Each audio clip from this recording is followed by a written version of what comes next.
Hello, everybody. Welcome to a new episode of the Dissenter. I'm your host, Ricardo Lopes, and today I'm joined by Dr. Mikkel Borch-Jacobsen. He's Professor Emeritus of Comparative Literature and French at the University of Washington in Seattle. And today we're focusing on his book, Freud's Thinking: An Introduction. So, Dr. Borch-Jacobsen, welcome to the show. It's a pleasure to everyone. It's a pleasure for me too. So tell us first, what is the premise of this book, actually? Because I know that you've written more other books on Freud, his work, he as a person. What were you trying to achieve with this one? Well, this book is a little different from the other ones that I wrote on Freud because it was actually a commission from a French publisher, Edition Ellipse, and they have it's a publisher that is specialized in academic textbooks, and so they have a series that is intended for students in philosophy. And they have a series of monographs on philosophers, Plato, Aristotle, Kant, Nietzsche, and so forth. And they wanted me to write a book on, a textbook on Freud. Because as you may know, in France, Freud is taught as a philosopher. And so usually I would not, accept such an invitation, but after having thought a little about it, I thought it was an interesting project. Would I be able to write a user-friendly textbook on Freud, taking into account everything that has been written on him, taking into account the critical studies, Freud studies from the last 40 years, and so. It was a challenge in a way, and finally I accepted it, and that was a project. And so the question, of course, with which I start the book, was Freud a philosopher, stems from the fact that it was this book is intended for students of philosophy or students in philosophy in France, and then it was translated into English.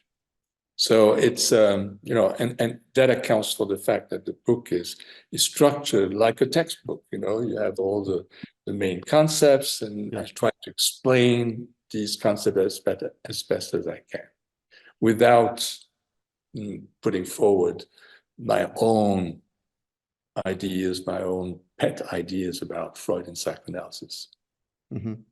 No, I mean, if you will allow me to be a little bit provocative here, it's very interesting that you mentioned that in France they teach him as a philosopher, because here in Portugal we have some anthropology degrees where they also teach Freud. So it's very interesting because either he was a polymath or people can interpret his work whatever way they want. So exactly. I'm not sure. Yeah, no, sure. Yeah, I agree. So, and of course, if I used to teach in the US, and there, Freud is not taught at all any longer in psychiatry or in psychology, but in literary departments, yes. Yeah. So we might come back to this question about exactly what kind of intellectual Freud was toward the end of our conversation, but let's go here through some of his main ideas / theories. So of course, one of the biggest ones, and probably the one he is most well known for, is the unconscious. But yes, what were Freud's ideas about the unconscious? What was the unconscious for him?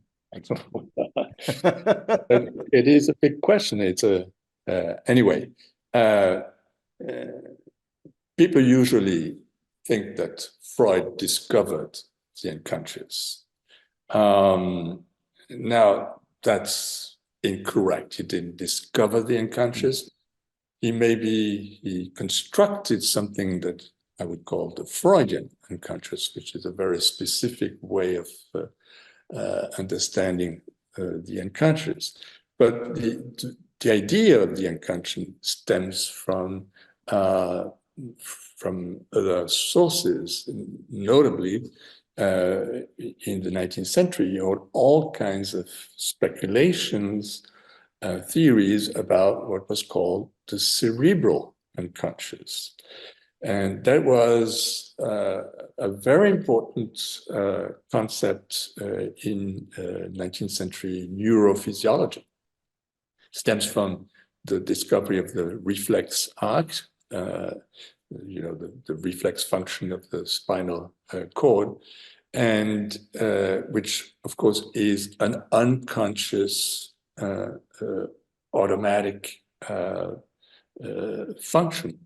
And some people extended that idea to not to the spinal cord, but to other psychical functions.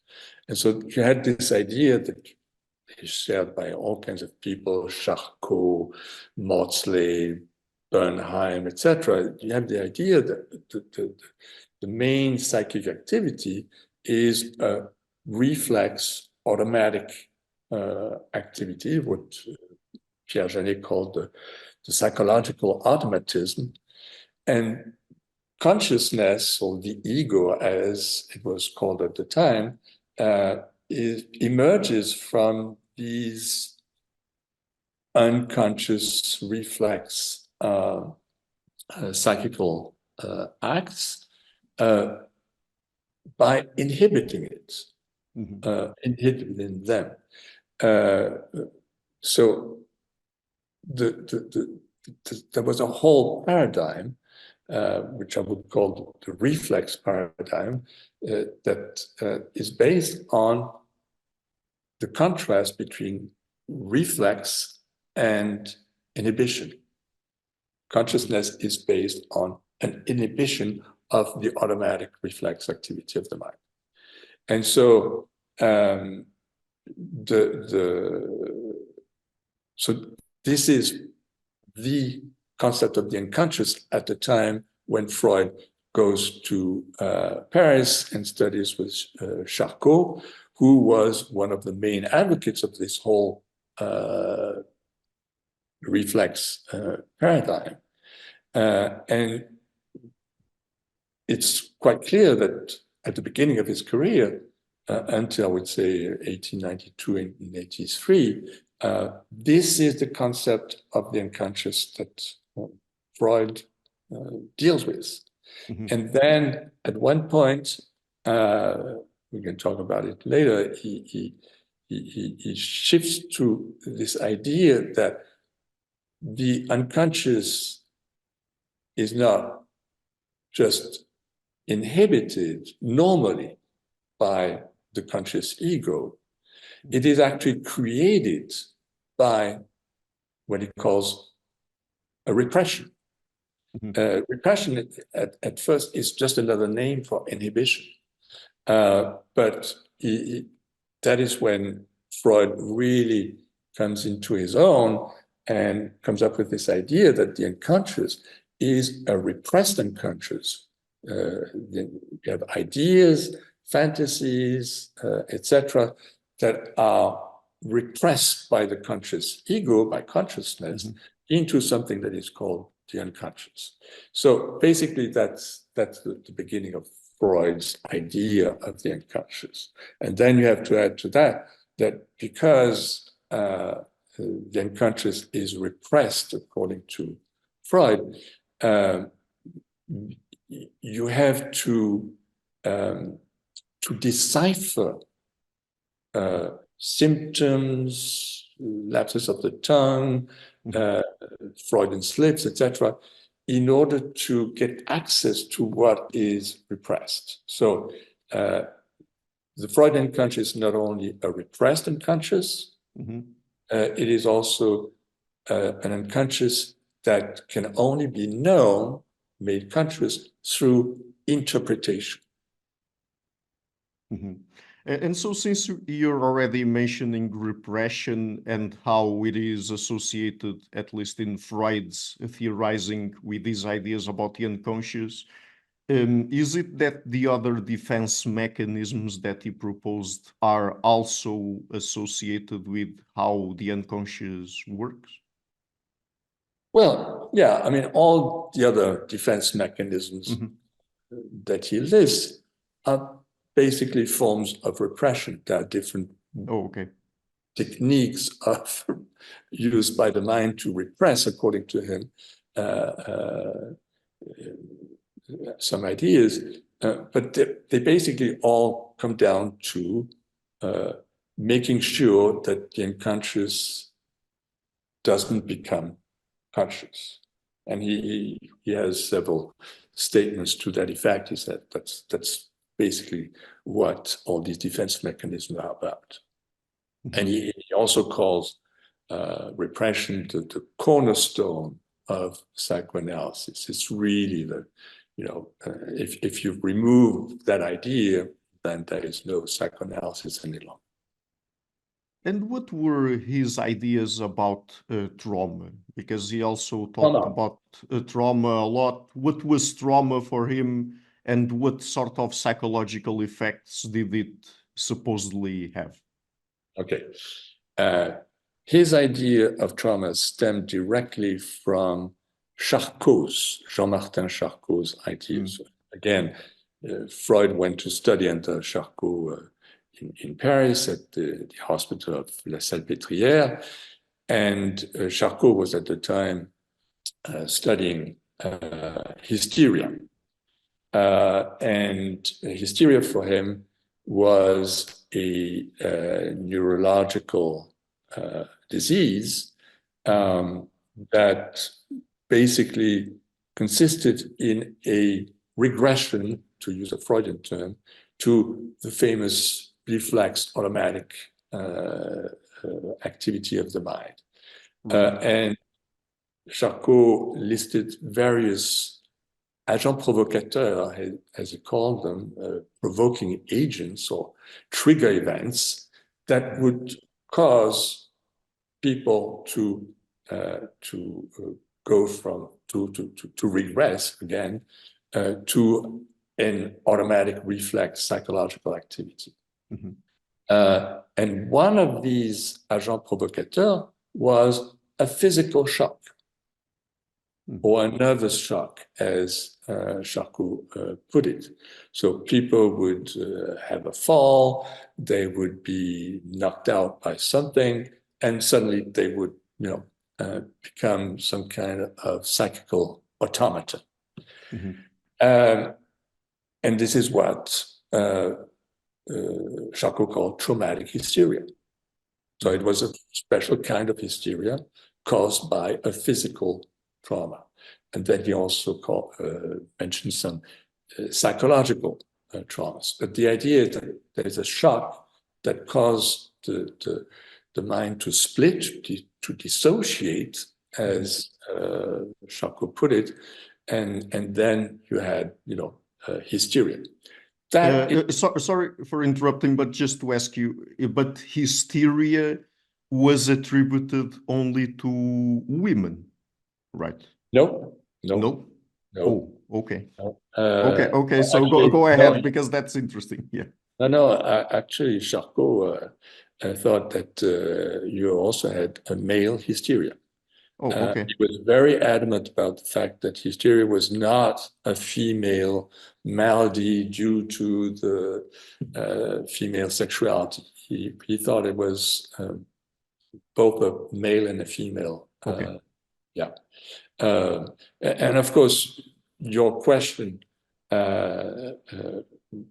stems from the fact that Freud, who was not a psychiatrist, not a neurologist, a hospital clinician, but a private neurologist, Nervenarzt, as they said in German, his clientele at the beginning was mainly female. And so that's why people usually associate Oh, okay. the concept of hysteria with women, but it's not in Charcot it's not the case. But in Freud, it's also not the case, or is it?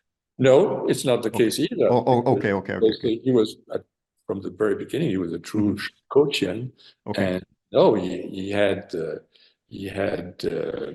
male patients deemed Okay. hysterics, but no, it's just that his main clientele at the beginning was women, Okay. wealthy upper class women. And so going back to trauma then, Yeah. what were Freud's ideas about it? So at first, he starts with Charcot's ideas. And after a while, so he based his whole therapy at the beginning on this idea of dissociation. He assumed that his hysterical patients, female and male patients, had been subjected to some kind of trauma that had caused them to regress to an automatic reflex kind of psychical activity. And so he started using hypnosis, as Charcot had done, to access the dissociated part of the psyche. So hypnosis for Charcot, and also then for Freud, was a way to get access to the psychical, the automatic reflex part of the mind. And so Charcot had this whole idea that hypnosis and hysteria were actually the same thing. And so he uses hypnosis, puts his patients in a state of somnambulism, as it was called at the time. And then he tried to desuggest, as he puts it, the trauma, the memory of the trauma, which is actually the cause of the whole hysteria, is so to speak removed through suggestion. Now, I'm not going to go into details. Basically, it's a kind of brainwashing. You access the unconscious and you remove the fixed idea, as Charcot and Janet put it, that is at the origin of the symptoms. And then he realized pretty soon that this didn't work. I mean, he would put his patients under hypnosis, access the trauma, try to remove it by suggestion, but it didn't. The symptoms would recur, would come back. So it is then that he came up with this whole idea that the cause, the real cause of the symptoms, the hysterical symptoms, is not just shock, traumatic shock and dissociation, but it's repression. It's because the conscious ego decides to push back, to inhibit certain traumatic ideas that you have hysterical symptoms. Therefore, the goal was then to not to have the patient forget about the trauma. It was quite the contrary. It was to unearth the memory of the trauma and bring it back to consciousness. So that's the whole point of Freud's new therapy, psychotherapy, which he called psychoanalysis after a while. And so trauma then becomes a traumatic memory. It's a memory of a trauma. which can be physical, but mostly psychological for Freud. And after a while, in his psychotherapy, he realizes, no, not he realizes, he obtains from his patients memories of trauma that were not just psychological traumas due to some kind of emotional shock, but memories of very early traumas in childhood, sexual traumas. And so that is the beginning of Freud's famous theory of seduction, which holds that hysteria and also neurasthenia and obsessional neuroses are caused by traumas, sexual traumas, dating back to early childhood. And here I have to add that this takes place at a moment when Freud gets very interested in his friend Wilhelm Fliess's theories, which were not at all based on trauma, which was not at all neurophysiological theories such as Charcot's, Janet's, and so forth, but were biological theories. Fliess had a whole theory about basically life and death based on biorhythms, which is an idea that he got from Darwin and other Darwinian thinkers. It's about sexual biorhythms. Think of female, women's, how do you call it? Anyway, female sexual cycle of 28 days. Menstruation. Yes, exactly. And Fliess had ideas about another male sexual cycle of 23 days, etc. And the whole point of Fliess's ideas was that basically our whole life is governed by these sexual cycles, starting from early childhood. So he said that, for example, teething, anorexia, diarrheas were governed by these cycles, biorhythms, and these were sexual in nature, which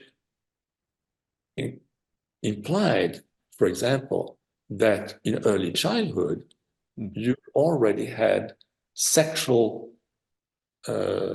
events or sexual functions playing a part.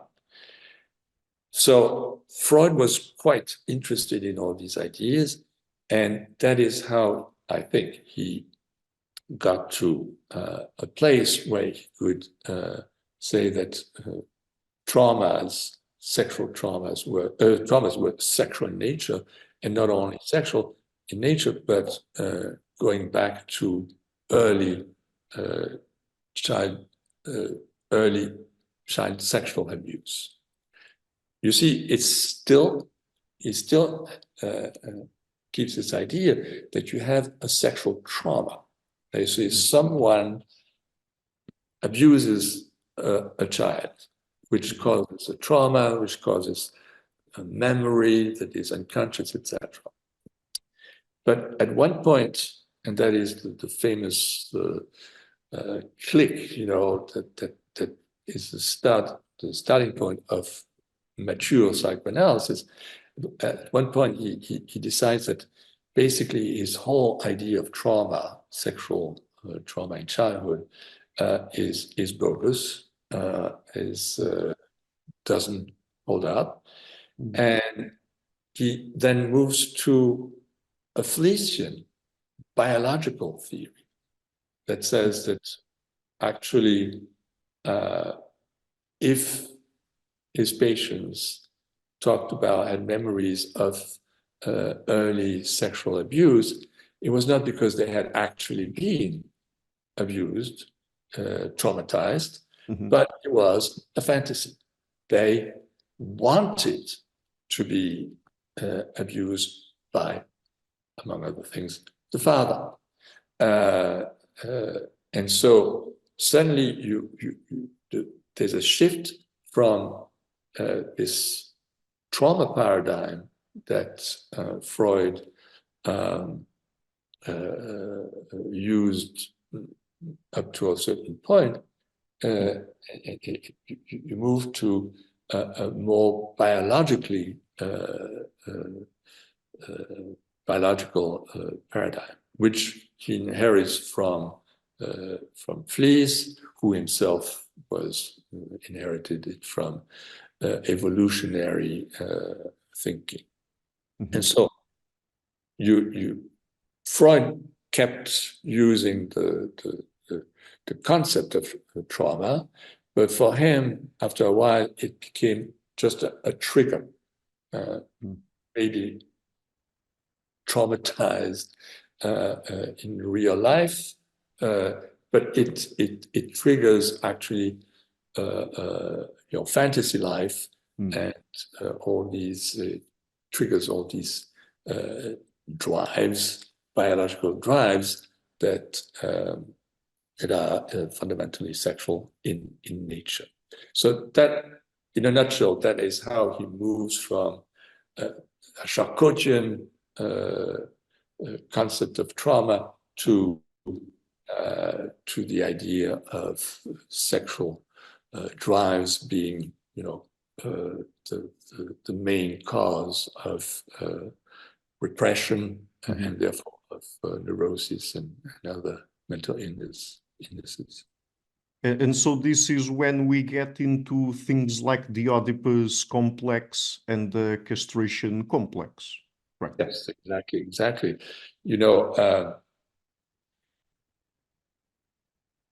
When you read histories of psychoanalysis, you are usually told that Freud discovered the Oedipus complex when he decided to move from the seduction theory that held that children were actually abused by, among other things, their dad, to the more mature theory that holds that in fact these so-called sexual traumas were fantasies emanating from the inner biological activity of the mind. And so this is indeed how Freud always described his discovery of the Oedipus complex. He said that his patients had told him that they had been abused, etc., and he realized that in fact it was just fantasy. But when you read his letters to his friend Fliess, which he wrote at the time, you see that actually he was already talking about the Oedipus, not the Oedipus complex, but he talked about this whole idea of the prohibition of incest and parricide months before he abandoned his seduction theory. And his statements about that are purely speculative. He has this. He is talking about the prohibition of incest, the fact that humans usually human societies prohibit incest, and he says that okay, this must have to do with the fact that in order for society to emerge, you need to encourage exogamy. That is to say, the fact that you don't breed into your own kin, you breed outside. And so, and this is a purely, it's a speculative idea. He speculates about the origins of humanity in the context of his exchanges about phylogeny and ontogeny. That is to say, the individual biological development that is supposed to repeat the phylogenetic, that is to say, the evolution of the species. Yes. So these are speculations based on Ernst Haeckel's so-called biogenetic law that held at the time that indeed the individual biological development recapitulates the various stages of the evolution of the species. Right. And so the Oedipus complex stems from all these ideas.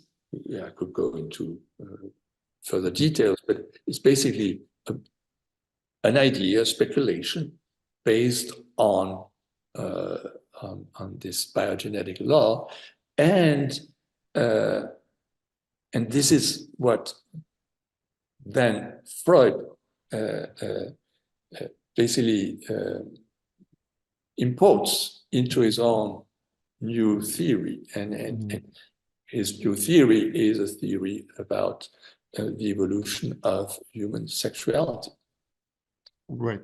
But before we get into that, before we get into that, about the Oedipus complex and this general idea of one's being sexually attracted to their own parents, he also didn't get that at all from any evolutionary thinkers, right? Because from an evolutionary perspective, of course, back then at least in the late 19th century, I don't know if people were already aware of the Westermarck effect, for example, and the fact that if you reproduce with people that are genetically close to you, you increase the probability of having offspring with health issues and all of that. But even if they weren't aware of that, I don't think that any evolutionary thinker suggested that we had evolved to feeling sexually attracted to one's own parents. But you had all kinds of theories about exogamy. Okay. You find this in Darwin, you find this in Andrew Lang, you find this in other Atkinson. All these people, by the way, who would be quoted by Freud at length in his Totem and Taboo.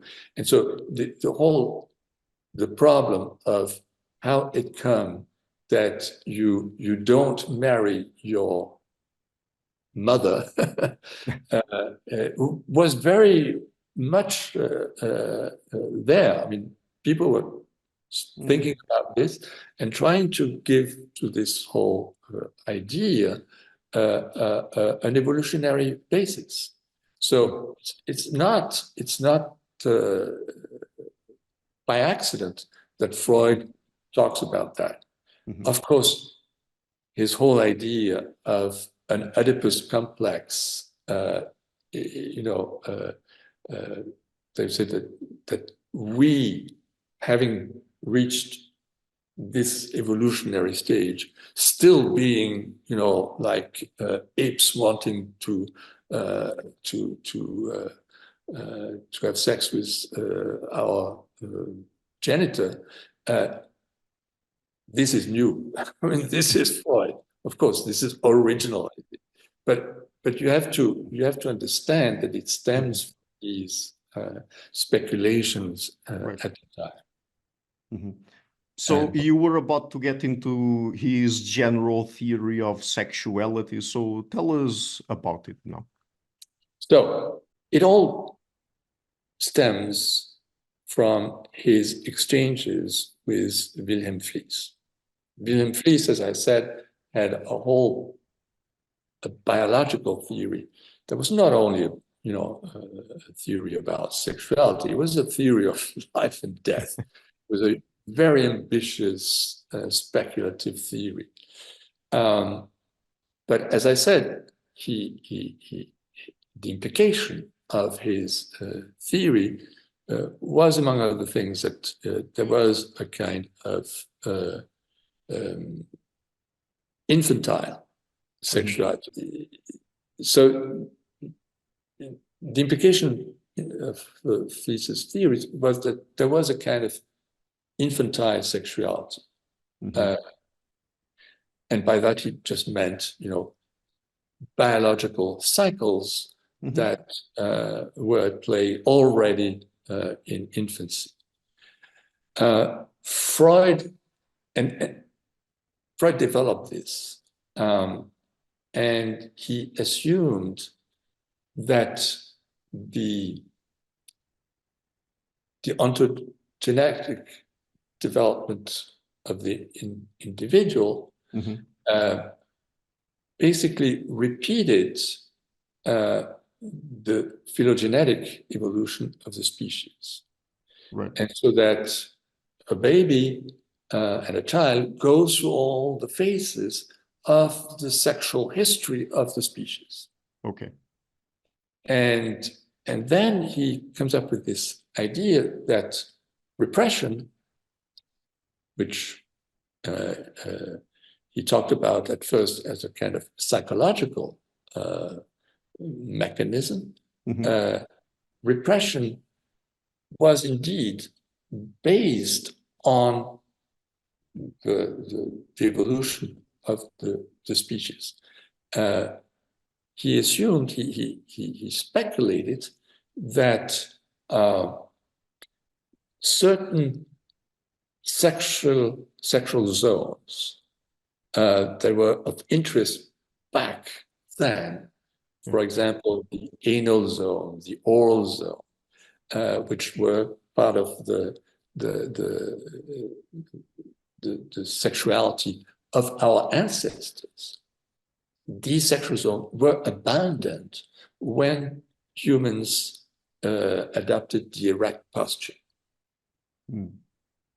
And so that led, according to Freud, to all kinds of mechanisms, disgust, shame, and so forth, that had to do with these abandoned erotogenic zones, oral, anal, etc.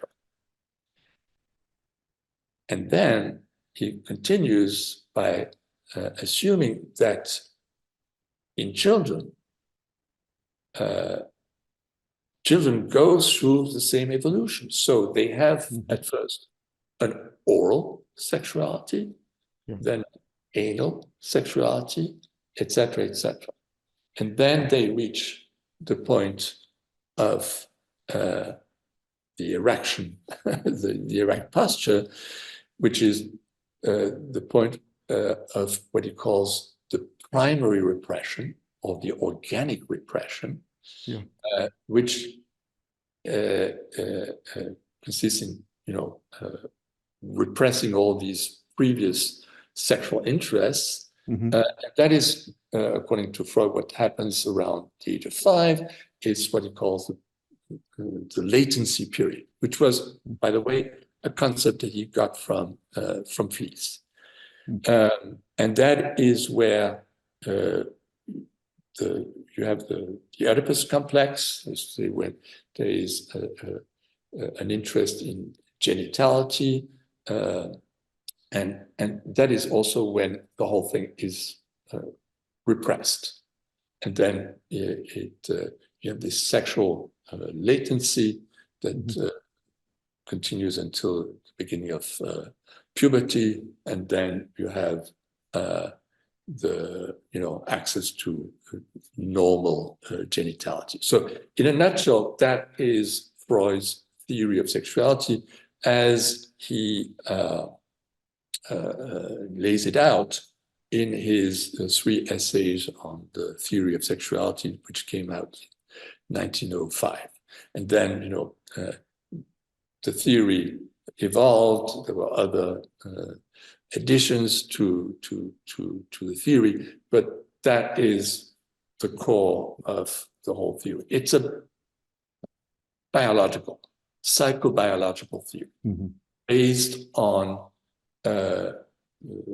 Hans Haeckel's biogenetic law, the recapitulation of autogeny by phylogeny by ontogeny. And what did he mean by drives? And what different kinds of drives did he identify? So, the concept of drive, by the way, again, if you read his correspondence with Fliess, you see that this whole concept comes from Fliess's ideas. Okay. Fliess was also speaking of drives or impulses, as he puts it. So, what is a drive? Trieb in German. A drive is an instinct. That's it. In German, at the time, you used 2 terms, instinct or Trieb, to refer to the same thing, which is what we usually think of as instinct. That is to say, a biologically determined and hereditary urge, behavioral urge, the sexual instinct, the aggressive instinct. You have behaviors that are, that are automatic. And I use the term automatic on purpose because indeed the whole notion of drive, of Trieb, in Freud is linked to this whole idea of an automatic reflex activity of the mind, which itself is based on a recapitulation of previous phases of the human evolution, of the evolution of the species. An instinct, when you read, for example, his text, Instinct and Vicissitudes of Instincts, that is how it's translated into English. You see, he says very explicitly that an instinct is a reflex. He mentioned the reflex art, to say that when you have an excitation that comes from the outside, you have a reflex that tends to push back the excitation to the outside of the organism. And a drive is an instinct, it's the same term, it comes from the inside. It's an internal endogenetic push from the inside. And the problem with these instincts, with these drives, is that you cannot escape them. They're internal, therefore you cannot discharge them in a reflex way the same way. But it's a reflex.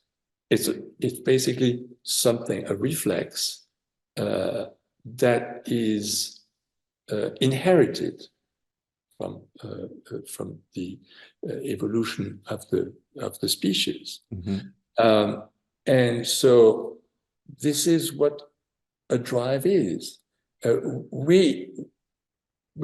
English, you translate this as drive rather than instinct. Strachey, the first, Freud's first translator into English, actually he used the term instinct, and he was right, because there is no reason to translate trieb as drive rather than instinct. It's the same thing.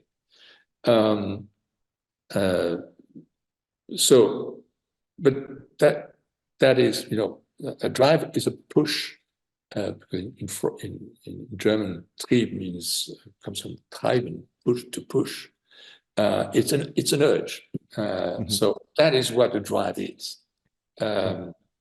And I insist on this because in a tradition, interpretive tradition that stems from Jacques Lacan in France, psychoanalysts tend to say that the Freudian drive, the Freudian trieb, it has nothing to do with an instinct. It's something completely different. Well, no. You read Freud, that is what he's talking about.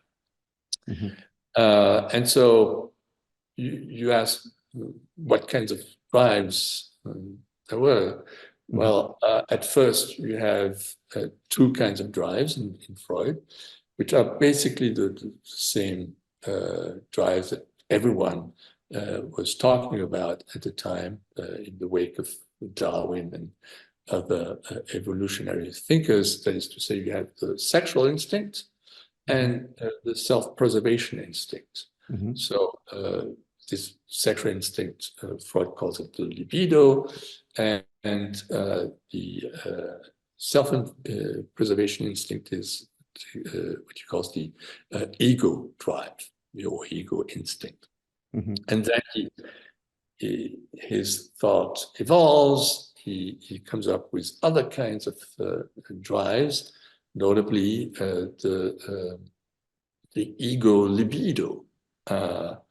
At first, he would draw a sharp contrast between the sexual instincts and the ego drive. The ego drive is the drive that represses the sexual instinct. But then he comes up with this idea of an ego libido. There is a sexual instinct or drive that is concerned with the ego. The ego, what Freud calls the ego, becomes an object of a drive. This is what we call now narcissism. Narcissistic drive. Okay. And then you get to the third theory of the drives, well known, the contrast between life drives and death drives, which are basically a recapitulation of his whole ideas about drives. And I'm sure you want to ask, what it means, a death drive. Yeah, sure. Also, because I mean, at least from my point of view, since he was also influenced by evolutionary thinkers, this idea of us having a death drive, a sort of self-annihilation drive, is a bit weird because it contrasts with the self-preservation drive. And also, of course, if people would kill themselves after they had reproduced, evolutionarily speaking, okay, that might have worked. But if it was before, I'm not seeing how it would have evolved. So, okay, but you see, that is because you don't understand what he means by death drive. Okay. Because indeed, the idea when you hear this term death drive, you think that you have an instinct to die, or maybe to kill yourself or whatever. Yeah. That's not what he's talking about. Okay. Not at all. Actually, he is trying to, in a very speculative way, he is trying to come up with a whole theory of life and death, still based on biological ideas. And he, what he calls the death drive is quite simply the fact that all living creatures, beings, go through cycles. You are born, you are first a child, then an adult, then you get old, and after a while you die, okay? It's as simple as that. That is what he's talking about. The death drive is quite simply the fact that you tend eventually to pass. And he gives what he gives as examples of this is, for example, the repetitive cycles, the fact that you have birds that migrate back and forth. You have, and he cites the biogenetic law of Haeckel. Our life is governed by these cycles. So for him, you have life, the life instinct, the self-preservation instinct, which tends to prolong as much as it can life. But then at one point, you die. So it's not, death drive should not be interpreted as a desire, a psychological desire to die. It's just biological destiny of all living beings. They are going to die. Dust to dust, as they say in the Bible. And that's it. So, and of course, he connects this with his previous neurophysiological ideas about energy flowing through the psychical apparatus, as he puts it, and he connects this with the pleasure principle, which is, for him, it's the fact that an energy has to be discharged from the psychical apparatus, otherwise it's going to cause displeasure. And so he then comes up with this idea of a repetition, compulsion to repetition, which is beyond the pleasure principle. It's a title of the essay in which he presented his ideas about this. And then it gets very complicated because he contradicts himself. He says basically that this repetition is beyond the pleasure principle, but in fact, the death drive is the major illustration of the pleasure principle, which is the extinction of all kinds of excitation. So you see, it's the death drive is really it's a purely theoretical, speculative concept based on biological ideas. And so how does he develop then a theory of culture? Why was he also, basically, how do his ideas also apply to culture? Yeah. usually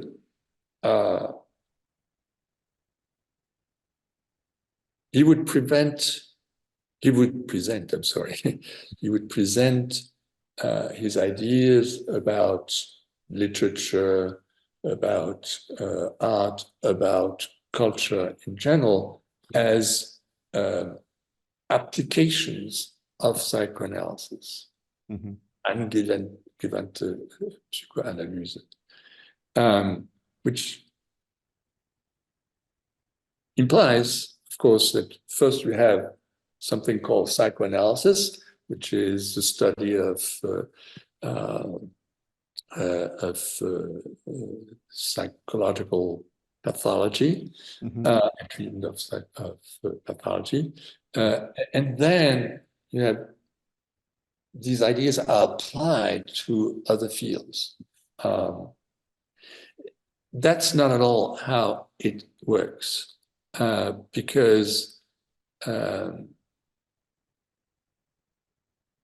psychoanalysis, or let's say Freud's theory, is from the very beginning a theory about culture. Why? Because culture for Freud, he has a very simple concept of culture. Culture is based on Kulturversagung or Triebversagung, which means the renunciation of drives. So for Freud, culture is the product of repression, what he calls repression. And remember, repression for him is, in the final analysis, is based on what he calls the organic repression, the primary repression, which is the fact that human beings adopted the erect posture and therefore repressed, inhibited all these previous sexual drives, oral, anal, etc. And this idea, as soon as Freud hits on this idea in his letter to Fliess, he immediately embarks on speculations about the origin of culture. He says, at the very first time he talks about this organic repression to Fliess, he said, I think I am already, I have here the origin of culture, of, shame, disgust, etc. Right. And so you can see that his idea, his theory is not only from the very beginning psychobiological, it is also socio-biological. This is something that people don't understand. They think that Freud's theory is a psychological theory applied to culture, to society, etc. No, it's a socio-biological theory. He wants to explain not only the psychological developments, our psychological developments, how our mind functions. He also wants to explain how human society functions. Where does it stem from? Well, it stems from the organic repression. It stems from it is something that is that is part of our biological evolution. Society is part of us, the evolution of the species, the biological evolution of the species. And so that is what his theory of culture is about. And of course, it is based on his developments in Totem and Taboo, which is a book devoted to the origin of society, origin of the incest prohibition, which for him is the cornerstone of, society. And so, so that is the point of his late, developments on society, on religion, on art, and so forth. It all goes back for him to the arch event of from which the prohibition of incest stems, which is what he calls the murder of the primal father, which is actually the killing of a big ape. Right. And so how does then the superego come into the picture? What is the superego exactly? The superego is, again, people usually think that it's kind of psychological mechanism that that stems from what Freud calls the decline of the Oedipus Complex in the evolution of the child. But when you read Freud's essay on the ego and the id, in which he presents for the first time the concept of the superego, you see very clearly that it's, this is what he says, and at the end he said, the superego is just a recapitulation at the level of ontogeny, of the individual development, of the phylogenetic, genetic event of the killing of the father, the primal father. The killing of the primal father, as you know, is the killing of a big orangutan who has all the women and the brothers, the younger apes, decide at one point to kill him or kill it because they want to have the women too. And according to Freud, they then eat him because they are cannibals, which is a pure speculation on Freud's part. But the fact that they eat him, they ingest him, they do something that they incorporate him, and then they become the father. And they feel guilty for having killed the father themselves, which is the beginning of guilt, which is the beginning of the prohibition of incest, and which is the beginning, according to Freud, of the whole history of mankind. Now, the superego, how does it emerge at the decline of the Oedipus complex? Well, it emerges, according to Freud, through an identification of the little child with the father. So instead of killing the father, says Freud, the child identifies with the father, and that is the beginning of the superego. Now, it's exactly the same mechanism as the one that is at the basis of the emergence of the guilt feeling in Totem and Taboo. And Freud says it explicitly. He says, well, actually, what happens at the decline of the Oedipus complex is exactly the same process. It's a repetition of an event that happened in the evolution of mankind. So I have a few final questions to ask you, more general questions about Freud himself, how he approached things in his work and so on. So could we say that he was really a scientist? Was he approaching things scientifically, or was he, for example, speculating, coming up with theories, explanations, and then sort of forcing interpretations onto his clinical material? Yeah, that is a question I've tried to address in this little book, because again, as I said, the book was intended initially to students in philosophy. Was Freud a philosopher? Again, in France, they study him as a philosopher. Okay. And my answer is, yes, he was a philosopher, but a bad one. Bad one because he himself thought of himself as a scientist.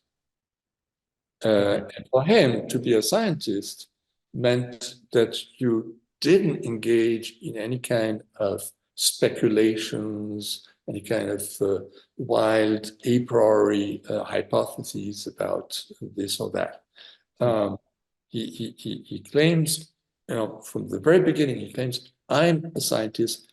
I make observations, clinical observations, and on the basis of these facts, data, or whatever, I come up with a theory that explains it all.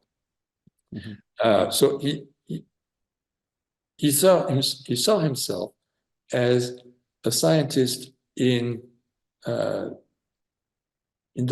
positivist style. Whenever he engages in epistemological considerations, he refers implicitly to Ernst Mach's theories about scientific knowledge. You start with speculations, with hypotheses, and then you test them. And when the facts don't square with your hypothesis, then you remove your hypothesis and you start afresh. Well, that is, I would say, holds well for the natural sciences, and encore, it's not sure. But what about psychological investigations such as Freud's? Do you observe a patient, for example, a hysterical patient, the same way you observe a chemical reaction? No, you don't. You have interactions with the patient, and the patient reacts in a certain way to what you say, what you proposes. And when you, from a purely historical point of view, when you look at the way Freud interacted with his patients, you see that he didn't just listen to what they were saying. He was coming up with hypotheses about their case, in other words, with his theories, and they basically, either they, reacted negatively, and then he would say they resist, or they would, they would say, yes, indeed, doctor, you're right. I did want to kill my dad. And then he would see this as a confirmation of his theories.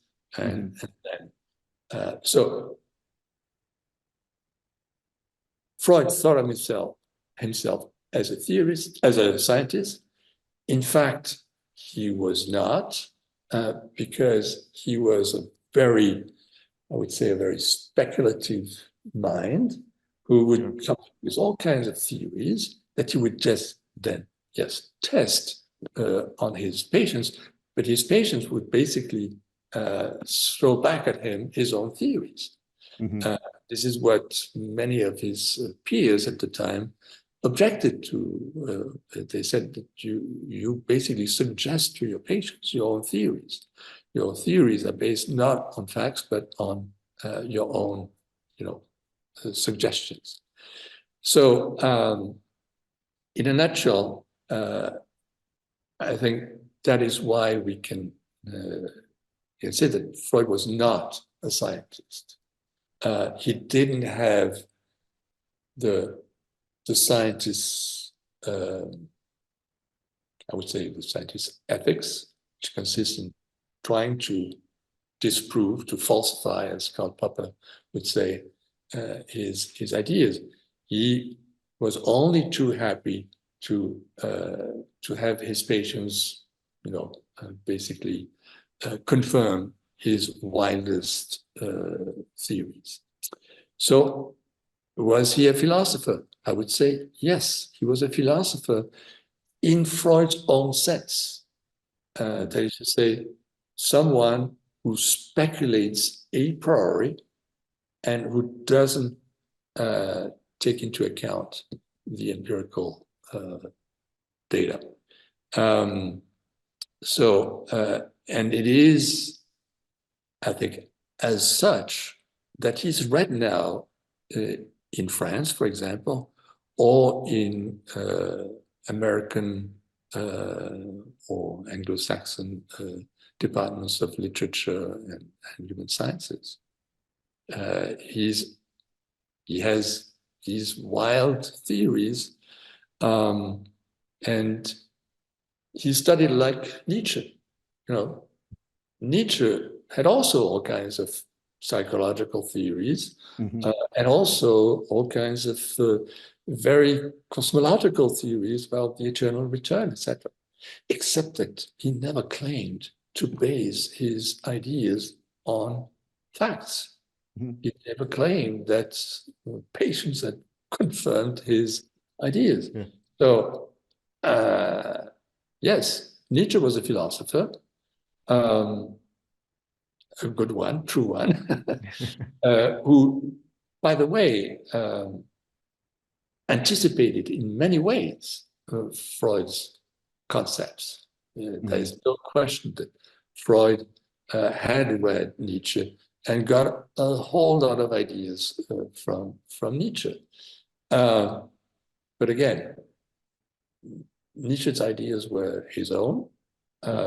Freud's ideas were his own, but he attributed them to facts, which is so. That is why many commentators have called Freud a pseudo-scientist. And even when it comes to his own clinical material, his clinical data, isn't it the case that he based all, or at least most of it, on just a small number of cases? Yeah, of course. You could say that that's not true because he had many patients. He had hundreds of them, as far as we know. But it's true that his theories are based on really a handful of cases that he published. The rat man, the wolf man, etc., etc. And there are basically 10 of them. And I would say that's fine in a way, if you could be certain that these cases were only, representative of a much larger pool of patients on which he based his theories. That's not really the point. The point is that there is no way of validating, verifying what he says about even these 10 cases. When you read closely some of these cases, you see that not only are they rife with, suggestions. In the book, I give, there's a little vignette on the little Hans's analysis by his father. And you see that, the poor kid was bombarded with suggestion all the time. Do you want to kill your father? Oh, yes, Dad. Oh, yes. Do you want to sleep with someone? Oh, yes, I would love to. I mean, this is how it worked in Freud's office. And so the fact that there are just a few case histories or many, it doesn't really matter. What matters is the way he got his material, and the manner in which his ideas emerged within the setting of his office. And then there's another point to be made, which is not so much that there are not many case histories in Freud's work, but it's the fact that very often, and we know that now, very often he would hit on something that one patient said, and then immediately come up with a theory, which he would then present as a theory applying to everyone. There's one example that is not in my book, because that my book is just about ideas. It's not about his practice. But there's one example. Karl Mayrader was an architect in Vienna, famous architect at the time, who suffered from what we would call manic depression. And he, in other words, suffered from what Freud at the time, like many others, called melancholia, deep depression, clinical depression. Yes. And then Mayrader was in analysis with him for just a few weeks. Freud, and we know this because Karl Mayrader's wife, Rosa Mayrader, had a diary in which she talked about this on a daily basis. Freud immediately came up with a theory about the fact that Mayrader had decided to abandon his wife as a love object, or a libidinal object, and that was for Freud the cause of his melancholia, because Freud has this idea that when you abandon a love object, you identify with it, and then you attack it. And therefore you feel depressed, you feel guilty, etc. Freud writes to Karl Abraham on the very same day he gets this idea, and he said, I have solved the problem of melancholia. Clearly, he just had this idea.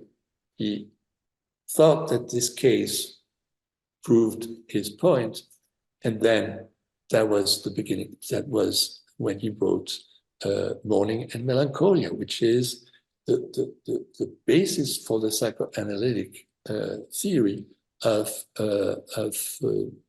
clinical depression. That is not how you're supposed to work. When you come up with a theory, you cannot base it on just one interpretation of one person. It doesn't work that way. Right.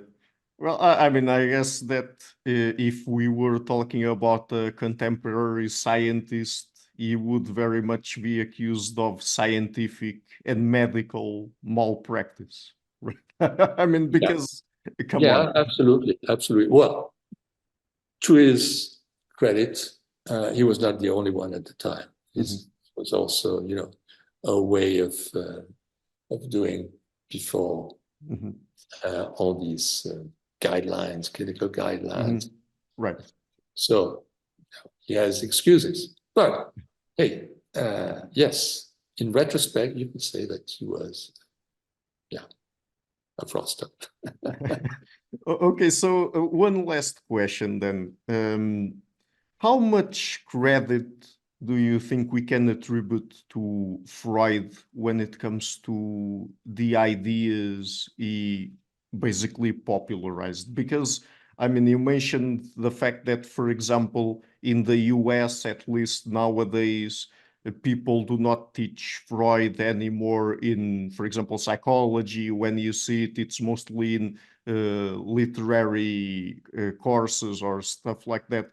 But many times you still see, for example, in introduction to psychology courses, people feel the need to mention Freud there, to put him there as a sort of important historical figure. But as we've gone through here, uh, I mean, thinking about the people he studied under, the people he corresponded with, philosophers, biologists he was influenced by. I mean, do you think that if Freud didn't exist at all, that some of the ideas, like, for example, the fact that there are many things in our minds that apparently operate at the subconscious level, that's a big one, that we would have missed much? First of all, Freud and psychoanalysis are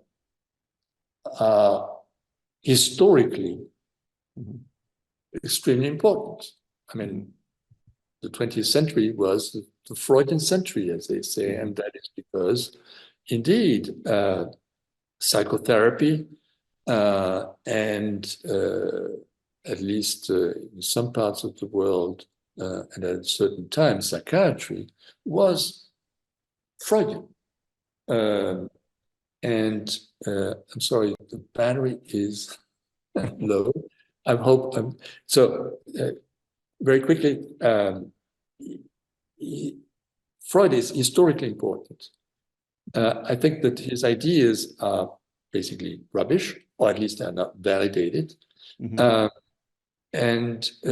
But they have had effects on people in the 20th century.